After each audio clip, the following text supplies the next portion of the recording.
Spiritual tax Tamil நேயர்களுக்கு அன்பு வணக்கம். நான் ஜோதிடர் குரு வரதராஜ பெருமாள். நம்ம சேனலில் வரக்கூடிய நிகழ்ச்சிகளில் கோச்சார பயிற்சி பலன்கள், அதாவது குரு பயிற்சி, சனி பயிற்சி, ராகு கேது பயிற்சிகள் பற்றி பார்த்துட்டு வந்துட்டுருக்கோம். ஒவ்வொரு ராசிக்கு என்ன மாதிரி கோச்சார கிரகங்களுக்கு பலன் கொடுக்கும் அப்படின்றத பார்த்து வந்துட்டுருக்கோம். ஆன்மீக தகவல்கள், ஜோதிட தகவல்கள்லாம் பார்த்துட்ருக்கோம். ஸோ அந்த வரிசையில் இந்த காணொலி வந்து பார்த்தீங்க அப்படின்னா உங்களுக்கு வந்து ஒரு மிக முக்கியமான ஜோதிட தகவல் ஒன்று பகிர்ந்துக்கிறதுக்காக தான். அதாவது நம்மளுடைய ஜாதகத்தில் ஒவ்வொருத்தரும் நம்மளுடைய ஒரு 12 ராசி, மேசம் முதல் மீனம் வரையான 12 ராசியில் ஒரு ராசியில் பிறந்திருப்போம் இல்லையா? ஸோ அந்த ராசிக்கு நீதிமான், கர்மகாரகன் அப்படின்னு சொல்லக்கூடிய சனி பகவான் என்ன நிலையில் இருந்தால் என்னென்ன பலன்கள் தருவார்? இப்போ ராசிக்கு முதல் ராசியிலேயே இருந்தால் என்ன பலன் தருவார்? அதாவது இது வந்து உங்களுடைய ஜனன ஜாதகத்தில், உங்கள் ஜனன ஜாதக பலன்கள் வந்து நம்ம வந்து 3 படிநிலைகளை தான் வந்து நம்ம பார்க்குறோம். ஸோ அந்த வகையில் வந்து முதல் வந்து பார்த்திங்கன்னா விதி, 2வது மதி, அதுக்கு அடுத்ததாக 3வது வந்து கதி. இந்த 3 படிநிலைகளை வச்சு தான் ஒரு ஜாதகத்துக்கான ஒரு யோக அவயோக பலன்கள் நம்ம முடிவு பண்ணுவோம். இப்போது விதி, மதி, கதி அப்படின்னா என்ன அப்படின்னு கேட்டிங்கன்னா, விதி அப்படின்றது வந்து லக்னம், மதி அப்படின்றது வந்து சந்திரன், கதி அப்படின்றது வந்து சூரியன். இப்போது விதி அடிப்படையில் ஒரு தோஷம் இருந்து அது சந்திரனுக்கு வந்து இல்லை அப்படின்னா அந்த தோஷம் வந்து 50% குறைஞ்சிரும். சூரியனுக்கும் இல்லை அப்படின்னா அதோட தன்மைகள் வந்து 75% குறைஞ்சிரும். ஸோ இதுதான் இந்த அடிப்படையில் தான் ஒரு ஜாதகத்துக்கான யோகா அவயோக பலன்கள் நம்ம தெரிஞ்சுக்க முடியும். ஸோ அந்த வகையில் உங்கள் லக்னத்துக்கு சனி எந்த நிலையில் இருந்தாலும் உங்கள் ராசிக்கு என்ன நிலையில் இருந்தால் என்ன மாதிரியான பலன்கள் கொடுப்பார், அதாவது சந்திரனுக்கு மதிக்கு என்ன நிலையில் இருந்தால் என்ன பலன்கள் கொடுப்பார் அப்படின்றத வந்து நம்ம தெளிவாக பார்க்க போகிறோம். மேஷம் முதல் மீனம் வரையான 12 ராசிக்காரர்களுக்குமான சனியுடைய நிலை, சனி பகவானுடைய நிலை வந்து என்ன பலனாக கொடுக்கும் அப்படின்றத நம்ம தெரிஞ்சுக்க போகிறோம். தொடர்ந்து காணொலியை பாருங்கள், உங்களுக்கு கண்டிப்பாக பயனுள்ளதாக இருக்கும்.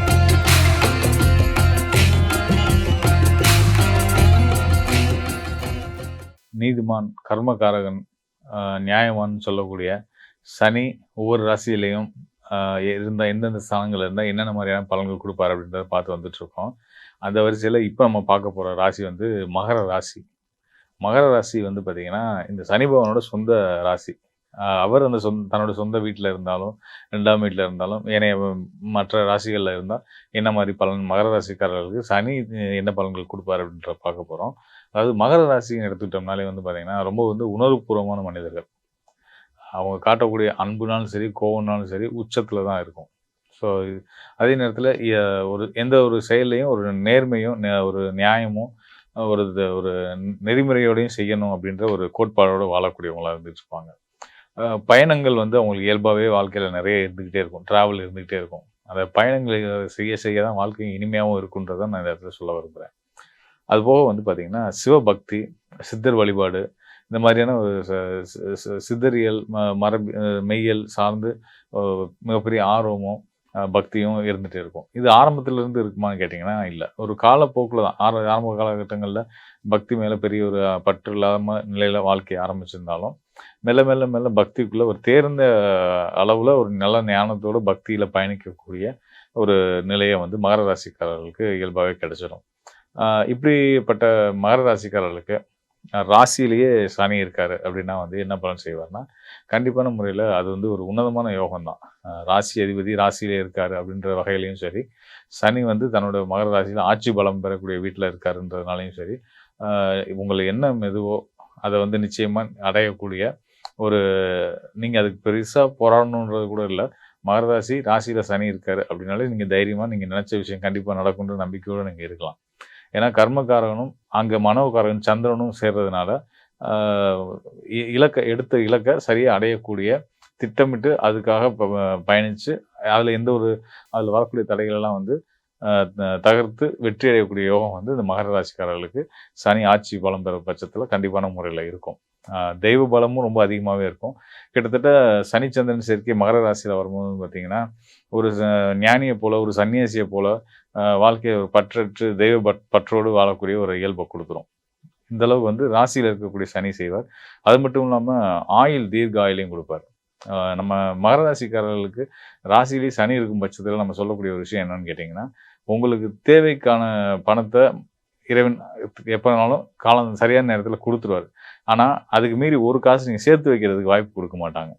ஸோ அப்படின்னும் போது நீங்கள் வந்து உங்கள் தேவையை கடந்து உங்களுக்கான வருமானம் வரணும்னு நீங்கள் நினச்சிங்கன்னா, அதுக்கேற்ற மாதிரியான திட்டமிடல்களோட, அதுக்கேற்ற மாதிரியான எண்ணங்களோட நீங்கள் இருந்தீங்கன்னா தான் உங்களோட தேவைகளை நீங்கள் சரி பண்ணிவிட்டு உங்களுக்குன்னு எதிர்காலத்துக்குன்ற ஒரு சேவிங்ஸை நீங்கள் செய்துக்க முடியும்.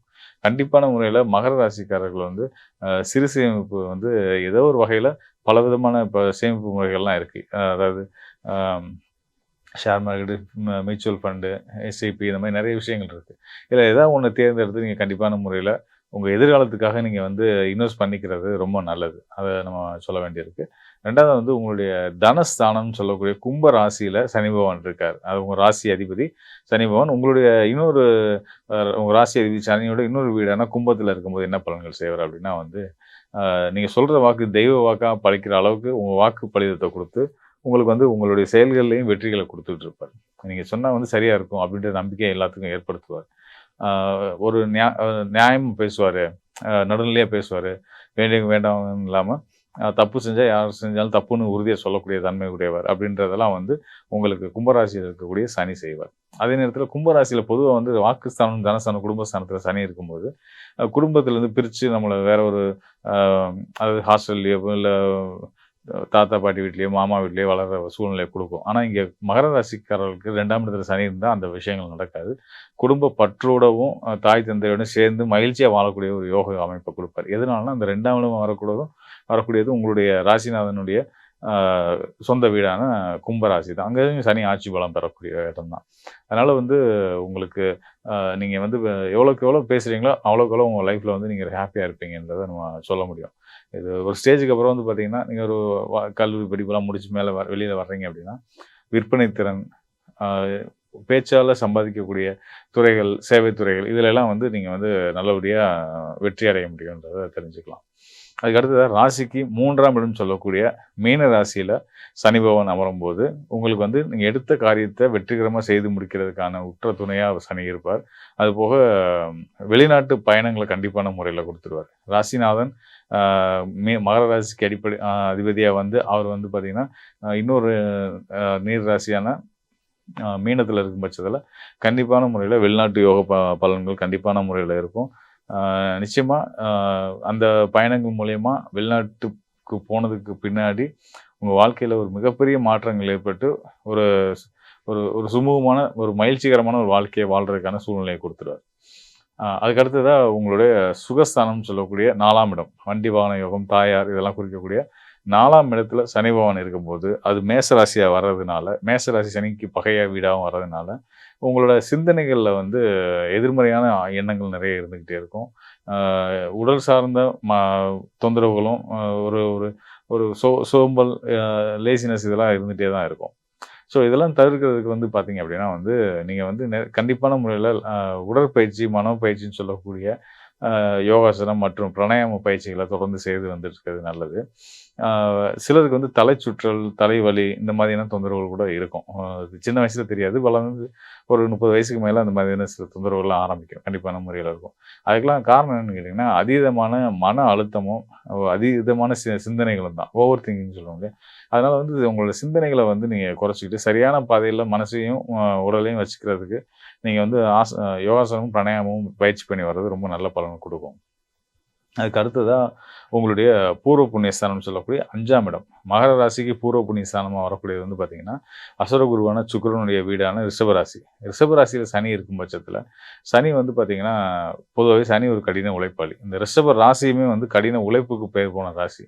இப்படி அமையும்போது வந்து பார்த்தீங்கன்னா, பிரதிபலன் பார்க்காம எந்த ஒரு அ ஆதாயமும் எதிர்பார்க்காம, அ ஏதாவது ஒரு பணிய செய்துகிட்டே இருக்கணும்.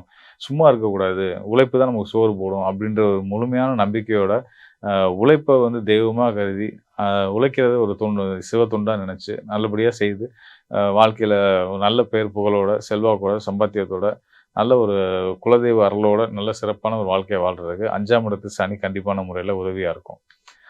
அதுக்கு அடுத்தது ரொம்ப முக்கியமான ஸ்தானம், உங்களுடைய கடன் நிலைகள பத்தி பேசக்கூடிய ருணரோக சத்துருஸ்தானம்னு சொல்லக்கூடிய 6ஆம் இடம். 6ஆம் இடத்துல அமரக்கூடிய சனி வந்து பார்த்தீங்கன்னா, உங்களுக்கு இருக்கக்கூடிய பிரச்சனைகள், கடன் சார்ந்த தொந்தரவுகள் இதெல்லாம் வந்து தீர்க்கிறதுக்கான வழிமுறைகளையும், அதுக்கான செயல்பாடுகளையும் உங்களுக்கு குடுப்பாங்க. உங்கள எதிர்த்து வரவங்க எவ்வளோ பெரிய ஆட்களா இருந்தாலும் கூட, அவங்கள வந்து உங்க செயல்களால உங்கள மதிக்கிற அளவுக்கு அவங்கள மாத்தக்கூடிய ஆற்றல் வந்து 6ஆம் இடத்துல சனி இருக்கும் பட்சத்தில கண்டிப்பான முறையில அந்த நிலைகள் கண்டிப்பா கிடைக்கும். அதே நேரத்தில இந்த கடன் விஷயங்கள்ல வந்து பார்த்தீங்கன்னா, உங்களுக்கு எந்த விதமான சிக்கலும் ஏற்படாத அளவுக்கு அத வெற்றிகரமா சமாளிக்கக்கூடிய ஆற்றலும் உண்டு. உங்களுக்கு 2ஆம் இடத்து அதிபதியா வந்து அவர் 6ஆம் இடத்துல அமர்றதுனால, நீங்க ஒரு பெரிய நல்ல ஆலோசகரா, அ நல்ல எல்லாருக்கும் வந்து ஒரு நல்லது சொல்லக்கூடிய ஒரு நல்ல ஒரு மனிதரா, ஒரு நல்ல ஆலோசனை குடுக்கக்கூடிய ஒரு அட்வைசரா அதெல்லாம் வர்றதுக்கான ஆசிரியர்கள்லாம் வர்றதுக்கான அமைப்புகள்லாம் உண்டு. இவ்வளவு சிறப்புகள வந்து 6ஆம் இடத்துல இருக்கக்கூடிய சனி வந்து மகர ராசிக்காரர்களுக்கு குடுப்பார் அப்படின்றதுல எள்ளளவும் சந்தேகம் இல்ல. அதே மாரி மகர ராசிக்கு 7ஆம் இடத்துல சனி. மகர ராசிக்கு 7ஆம் இடம்னு சொல்லக்கூடியது வந்து பார்த்தீங்கன்னா, ஆ சந்திரனுடைய கடக ராசி. சந்திரன் தான் அந்த வீட்டோட அதிபதி. கடகத்துல சந்திரனோட வீட்ல சனி இருக்கும் பட்சத்துல, சந்திரன், சனி 2 இருவருமே சேரும் பட்சத்துல அது ஆன்மீக நிலைய குடுக்கும். ஆன்மீகத்துல உயர்வ குடுக்கும், பக்திய குடுக்கும். சந்நியாச யோகமும் செயல்படும். சந்நியாச யோகம் அப்படின்றோனே, குடும்ப பொறுப்புகள விட்டுட்டு காட்டுல போய் தவம் இருக்க போறோம் அப்படின்னு நீங்க எடுத்துக்க வேணாம். அதாவது குடும்பத்துக்கு தேவையான விஷயங்கள செய்துக்கிட்டு, அதே நேரத்தில பக்தி நெறியிலயும் உயர்ந்த நிலையில இருக்கக்கூடிய ஒரு சிந்தனைய குடுக்கும். அதே நேரத்தில வந்து பார்த்தீங்க அப்படின்னா, அ தாய்க்காரகன் சந்திரன், அவரோட கர்மகாரகன் சனி சேரும்போது வந்து, அடுத்தவங்க மேல அன்பும், அக்கறையும் காட்டக்கூடியதுல இந்த கடக ராசியில இருக்கக்கூடிய சனி இருக்கக்கூடிய அமைப்புல இருக்கவங்களுக்கு வந்து கண்டிப்பான முறையில அது பல மடங்கு அதிகமாவும் இருக்கும். அ அதே மாரி உங்க ராசிக்கு 7ஆம் இடத்திலிருந்து கடக ராசியிலிருந்து பார்வை குடுக்கிறதுனால, நல்ல ஒரு கணவன் மனைவி ஒற்றுமை, அ தொழில் சார்ந்த பங்குதாரர்களோட நல்ல ஒரு இணக்கமா ஏற்படுத்திக்கக்கூடிய தன்மைகள் இது எல்லாத்தையும் குடுத்துருவாங்க. உங்கள நீங்க முழுமையா அவங்கள்ட்ட அர்ப்பணிச்சுட்டு, நீங்க என்ன சொல்றீங்களோ சரி நான் கேட்டுக்கிறேன் அப்படின்ற ஒரு பணிவும், அன்பையும் வெளிப்படுத்தி, அதன் மூலியமா அவங்கள்ட்ட வந்து ஒரு நல்ல பெயர சம்பாதிக்கக்கூடிய ஆற்றலும் வந்து உங்களுக்கு அ மகர ராசிக்காரர்களுக்கு கடகத்தில சனி இருக்கும்போது, இந்த செயல்கள்லாம் கண்டிப்பான முறையில் நடக்கும். அதுக்கு அடுத்ததா வந்து ரொம்ப முக்கியமான ஸ்தானம், ஆயுள் ஸ்தானம். அ மகர ராசிக்கு ஆயுள் ஸ்தானம்னு சொல்லக்கூடியது வந்து, ச உங்க ராசிநாதன் சனியுடைய பகை வீடான, சூரியனுடைய வீடான சிம்மம். ஸோ சிம்மத்தில சனி இருக்கும்போது, அ அனாவசியமான பிரச்சனைகள், வீண் பழி, அவப்பெயர்கள், செய்யாத தப்புக்கு பழி ஏற்கிறது, இந்த மாதிரியான சில சங்கடங்கள்லாம் இருக்கும். ஒரு சிலருக்கு வழக்கு சட்ட ரீதியான பிரச்சனைகள் இதெல்லாம் சந்திக்க வேண்டிய சூழல்கள்லாம் வாழ்க்கையில கண்டிப்பான முறையில வரும். இதெல்லாம் தவிர்த்துக்கிறதுக்கு நீங்க வந்து மகாவிஷ்ணு வழிபாடு வந்து கண்டிப்பான முறையில செய்யணும் அப்படின்றத நான் வந்து வலியுறுத்திக்கிறேன். தொடர்ந்து மகாவிஷ்ணு வழிபட்டு வர்றதுனால, உங்க வாழ்க்கையில வரக்கூடிய அவப்பெயர்களையும், சங்கடங்களையும் தீர்த்துட்டு, அனாவசியமான பிரச்சனைகள்ல இருந்து தப்பிச்சு, நல்லபடியா நிம்மதியான, சந்தோஷமான வாழ்க்கைய வாழ முடியும். சில மகர ராசிக்காரர்களுக்கு வந்து பார்த்தீங்க அப்படின்னா வந்து, வயிறு சார்ந்த உபாதைகள், வாயு தொந்தரவுகள், அல்சர் இந்த மாதிரியான பிரச்சனைகளும் ஏற்படுவதற்கான வாய்ப்புகள் உண்டு. அதுபோக வந்து உங்களுடைய அ முதுகு தண்டுவட பகுதியில பிரச்சனைகளுமே கூட வர்றதுக்கான வாய்ப்புகள் உண்டு. மகர ராசிக்காரர்களுக்கு 8ஆம் இடமான சிம்மத்தில சனி இருக்கும் பட்சத்தில இந்த மாதிரியான பலன்கள் வர வாய்ப்பு உண்டு. இத தவிர்த்துக்கிறதுக்கு நீங்க நிறைய தர்ம, புண்ணிய காரியங்கள் செய்து அன்னதானம் இந்த மாதிரியான உங்களால முடிஞ்ச உதவிகள ஏழைகளுக்கு செய்யுங்க. இறை வழிபாடு ரொம்ப முக்கியமானது. இத நீங்க தொடர்ந்து செய்து வரும்போது இந்த மாதிரியான பாதிப்புகள நீங்க தவிர்த்துக்க முடியும். அதுக்கு அடுத்ததா ராசிக்கு 9ஆம் இடம்னு சொல்லக்கூடிய பாக்கியஸ்தானம். பாக்கியஸ்தானமா வரக்கூடியது மகர ராசிக்கு வந்து பார்த்தீங்கன்னா, கன்னி ராசி தான். கன்னி ராசியில இருக்கக்கூடிய சனி பகவான் உங்களுக்கு நல்ல தெளிந்த ஞானத்தையும், பக்தியையும், அ ஒரு ஒரு கட்டுக்கோப்பான வாழ்க்கையை வாழக்கூடிய தன்மையும் குடுத்து, உங்கள வாழ்க்கையில ஒரு மிக சிறந்த உயரத்துக்கு எடுத்துட்டு போவார் அப்படின்றதுல எல்லளவும் சந்தேகம் இல்ல. இன்னொரு கணக்குப்படி பார்த்தீங்கன்னா, தர்மகர்மாதிபதி யோகமும் செயல்படும். ஆ ராசிக்கு 2ஆம் இடம், கும்பராசிக்கு அதிபதியாகவும் வரக்கூடிய சனி பகவான், ராசிக்கு 9ஆம் இடம் பாக்கியஸ்தானத்துக்கு போறது வந்து பார்த்தீங்கன்னா, தர்மகர்மாதிபதி யோகம். தர்மகர்மாதிபதி யோகம் அப்படின்றது வந்து பார்த்தீங்கன்னா, கடினமா உழைச்சு சம்பாதிச்சு, அ நம்ம குடும்பத்துக்கு போக, அ அந்த வருமானத்தில உங்களோட கடின உழைப்புல சம்பாதிச்ச அந்த பொருள்ல தான தர்மங்கள், நெறைய புண்ணிய தர்ம காரியங்கள்லாம் செஞ்சு, அதன் மூலியமா பேர் புகழ் அடைஞ்சு, நல்ல மனிதர்ன்ற ஒரு செல்வாக்கோட எல்லாரும் வணங்கத்தக்க ஒரு மனிதரா வாழ்வீங்கன்றது தான் இதுக்கு அடையாளம். அந்த யோகத்த சிறப்பா செய்யக்கூடியது வந்து ராசிநாதனாவும் 2ஆம் இடத்து அதிபதியா வந்து அவர் வந்து பாக்கியஸ்தானத்துக்கு போகும்போது, நீங்களே ஒரு பாக்கியமான ஆட்களா தான் இருப்பீங்கன்றத சொல்ல முடியும். அ அதுக்கு அடுத்து வந்து ரொம்ப மிக முக்கியமான ஸ்தானம், தொழில் ஸ்தானம். ஒரு மனிதனுக்கு வந்து நல்ல தொழில் அமைறது தான் வந்து ரொம்ப முக்கியமானது. அ பொருள் ஈட்டலுக்கு நமக்கு தொழில் தேவை. அந்த தொழில குடுக்கக்கூடிய ஸ்தானமா வரக்கூடியது வந்து மகர ராசிக்கு வந்து தனுசு ரா மன்னிக்கணும். மகர ராசிக்கு வந்து துலா ராசி. அசுர குருவான உங்க ராசிக்கு யோகாதிபதியாவும் சுக்கிரனே வராரு. அவருடைய வீடான அ துலாம் தான் வந்து உங்க ராசிநாதனுடைய ஜீவனஸ்தானம்னு சொல்ற 10ஆம் இடமாகும். அந்த 10ஆம் இடம் தான் வந்து துலாம் ராசி தான் வந்து சனி உங்க ராசிநாதன் உச்சம் பெறக்கூடிய ராசி. அ உங்க ராசிநாதன் உச்சம் பெறார் அப்படின்னா, நீங்களே பலம் பெறுறீங்கன்னு அர்த்தம். உங்க மனோதிடம் அதிகரிக்குதுன்னு அர்த்தம். உங்க செயல்ல வந்து அ நேர்மையும், நியாயமும் ஒரு ஒரு எப்படி சொல்றது? ஒரு கடுமையான முயற்சிகளும் தொடர்ந்து இருந்துகிட்டே இருக்கும். அதன் மூலியமா நல்ல ஒரு வேலையாள் அப்படின்ற ஒரு பெயர் வாங்கக்கூடிய, உங்க நிறுவனத்தில நல்ல பேர் வாங்கி, அதன் மூலியமா உங்களுடைய முதலாளிக்கு ஒரு நல்ல ஒரு பிடிச்ச ஒரு செல்லப்பிள்ளையா நீங்க இருக்கிறதுக்கான அமைப்பெல்லாம் வந்து துலா ராசியில இருக்கக்கூடிய சனி பகவான் குடுப்பார். அதே நேரத்தில இந்த சனி வந்து பார்த்தீங்கன்னா, துலா ராசியில இருக்கும்போது பார்த்தீங்கன்னா, அந்த இருக்கக்கூடிய ஜாதகர்கள் வந்து ஒரு நீதிபதியைப் போல செயல்படுவாங்க. அதாவது ரொம்ப நடுநிலையா இருப்பாங்க. ஒரு தவறு செய்றவங்க நமக்கு வேண்டியவங்களா இருந்தா கூட, "நீ செஞ்சது தப்பு தான்" அப்படின்னு வந்து நடுநிலையோட அவங்க தப்ப சுட்டிக்காட்டக்கூடிய தன்மைகளுமே கூட உண்டு. 2வது அதுக்கு அடுத்தது ரொம்ப முக்கியமான விஷயம். சனி வந்து துலா ராசியில உச்சம் பெறதுனால, ஆட்டோமேட்டிக்கா ஆயுள் வந்து உங்களுக்கு தீர்க்க ஆயுள் அப்படின்ற சொல்லிடலாம். ஸோ இப்படி பல விதத்திலும் 10ஆம் இடத்துல இருக்கக்கூடிய சனி நல்ல யோக பலன்களை செய்வார். இதுக்கு அடுத்ததா வந்து பார்த்தீங்கன்னா, உங்களுக்கு 11ஆம் இடம் ராசிக்கு 11ஆம் இடம் சொல்லக்கூடிய ஆ விருச்சிக ராசியில சனி பகவான் அமரும்போது, சனி பகவானுக்கு வந்து விருச்சிக ராசி வந்து பகை வீடா இருந்தா கூட, ஸ்தான அடிப்படையில 11ஆம் இடம்ன்றது வந்து சனிக்கு உன்னதமான ஒரு நிலை. 3, 6, 11ல வந்து பார்த்தீங்கன்னா, சனி ஒரு யோக பலன்கள தான் செய்வார். எல்லா வகையிலயும் உங்களுக்கு வெற்றிய குடுப்பார். மகர ராசி அதிபதியா, நீர் ராசி அதிபதியா வந்து, அவர் இன்னொரு நீர் ராசியான விருச்சகத்தில இருக்கும்போது, வெளிநாட்டு யோகங்களையும் குடுப்பார். அதன் மூலியமா நல்ல லாபகரமான ஒரு பொருளாதார முன்னேற்றத்தை உங்களுக்கு ஏற்படுத்தி குடுப்பார்ன்றதுல எந்த சந்தேகமும் வேண்டியதில்ல. அதுக்கு அடுத்ததா வந்து மோட்சஸ்தானம்னு சொல்லக்கூடிய 12ஆம் இடம். 12ஆம் இடமா வரக்கூடியது வந்து பார்த்தீங்கன்னா, உங்க மகர ராசிக்கு தனுசு ராசி தான் 12ஆம் இடமா வரும். 12ஆம் இடம்ன்றது வந்து பார்த்தீங்கன்னா, நம்ம செய்யக்கூடிய தர்மங்களையும் குறிக்கும். வெளிநாட்டு பயணங்கள குறிக்கும்.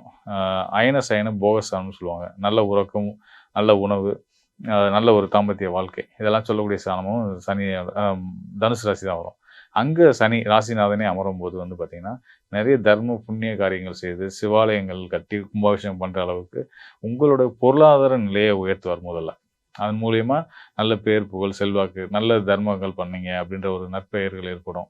ஆ தர்ம சிந்தனைகளே வந்து பார்த்தீங்கன்னா, ராசிக்கு 12ஆம் இடம் குருவுடைய வீடா வர்றதுனால, அங்க கர்மகாரகன் சனி அமர்றதுனால, எடுத்த இலக்க உங்கள சின்ன வயசுல நீங்க எடுத்துக்கிட்ட ஒரு உறுதிய, ஒரு கொள்கைய நிச்சயமா உங்க வாழ்நாளுக்குள்ள நீங்க அடைஞ்சிருவீங்க அப்படின்றதுக்கு அடையாளமா, ராசிக்கு 12ல சனி இருந்தாருன்னா, நிச்சயமா அது நடக்கும் அப்படின்றத நான் சொல்ல விரும்புறேன். மேலும் நம்ம வந்து இந்த காணொளிகள்ல வந்து பார்த்தீங்கன்னா, ஒவ்வொரு ராசிக்கும் சனி எந்த நிலையில இருந்தா என்ன பலன்கள் தருவார்? அதாவது உங்களுடைய ராசி இப்ப நீங்க வந்து ஒரு குறிப்பிட்ட நாள்ல பிறக்குறீங்க. அந்த நாள்ல சந்திரன் வந்து எந்த ராசியில இருக்கோ, 12 ராசிகள்ல எந்த ராசியில இருக்கோ, அது உங்களுடைய ராசி அப்படின்றத நம்ம சொல்றோம்.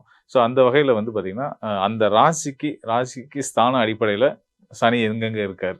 ஏன்னா சனி வந்து பார்த்தீங்கன்னா, கர்மகாரகன் இல்லையா? கர்மகாரகன் அப்படின்னா வந்து என்ன அப்படின்னு நம்ம தெரிஞ்சுக்கணும். கர்மகாரகன் அப்படின்னா நம்மளுடைய முன்வினை கர்ம வினைகளுக்கு ஏற்ப நமக்கான அ யோக அவயோகங்கள வகுத்து குடுக்கக்கூடிய கிரகம் யார் அப்படின்னு கேட்டீங்கன்னா, நீதிமான்னு சொல்லக்கூடிய சனி பகவான் தான். அ இந்த சனி பகவான் தான் வந்து நமக்கான வாழ்க்கைக்கு நம்ம செய்த நல்வினை, தீவினைக்கு ஒப்ப நமக்கான நன்மைகளையும், தீமைகளையும் தரக்கூடியவரா இருக்கார். தீமை தர்றதுனால அவர் கெட்டவரா நம்ம நினைக்க வேணாம். அவர் நியாயவான் அப்படின்றதுனால நம்ம செய்யக்கூடிய நம்ம செய்த வினைகளுக்கு ஒப்ப நமக்கான பலன்கள குடுக்க போறார். ஸோ அந்த வகையில வந்து சனி உன்னதமான ஒரு கிரகம். ஒவ்வொரு ராசிக்காரர்களும் அ நம்மளுடைய ராசி அடிப்படையில சனி எங்க இருக்காரு அப்படின்றத பொறுத்து அதற்கான பலன்கள் நம்ம சொல்லியிருந்தோம். இத விட இன்னும் வந்து மேற்படி இன்னும் நுட்பமா நீங்க சனியோட நிலை, அது சனி மட்டும் இல்லாம உங்களுடைய ஜனன ஜாதக அடிப்படை நிலைகள பத்தி, அதாவது நம்ம முன்னாடி சொல்லியிருந்தோம் இல்லையா?